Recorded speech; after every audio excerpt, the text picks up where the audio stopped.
Hello everyone.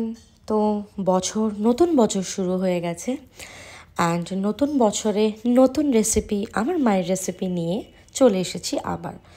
আজকের recipe হচ্ছে পাঁচমিশালি মাছ। হ্যাঁ, জানি সবাই শুনেছো পাঁচমিশালি তরকারি, কিন্তু পাঁচমিশালি মাছ শুনেছো কি? যদি শুনে থাকো তাহলে কিন্তু অবশ্যই কমেন্ট করে জানিও। তা মামাকে বলল যে দেখ, নতুন বছর শুরু হয়েছে আর আমি তো বাংলাদেশের মেয়ে, তো ওখানকার একটা ফেমাস ডিশ তোকে আজকে রান্না করে খাওয়াই।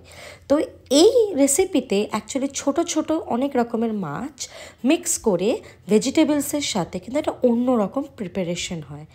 আমি অবশ্য ছোট ছোট মাছ খেতে তো ভালোবাসি না, কিন্তু আমার মায়ের জন্য আমাকে কিন্তু সব রকম খাবার, সব রকম মাছ, সব কিছুই কিন্তু খেতে হয়। অ্যান্ড আমি নিজেকে লাকি মনে করি, কারণ মায়ের জন্য আমি কিন্তু আলাদা আলাদা রকমের ডিশ, আলাদা আলাদা রকমের জায়গার খাবার কিন্তু খেতে পারি। অ্যান্ড হ্যাঁ, সত্যি কথা বলতে আমার মা কিন্তু খুবই টেস্টি রান্না করে। তা তোমরা এই রেসিপিটা কি আগে কখনো ট্রাই করেছো?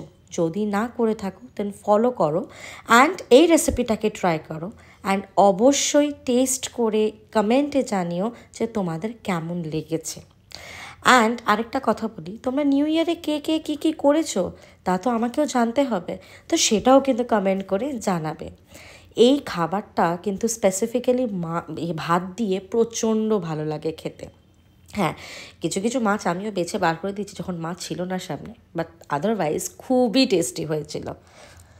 তা আজকের জন্য এখানেই, তোমাদের সাথে আবার পরে দেখা হবে। টাটা।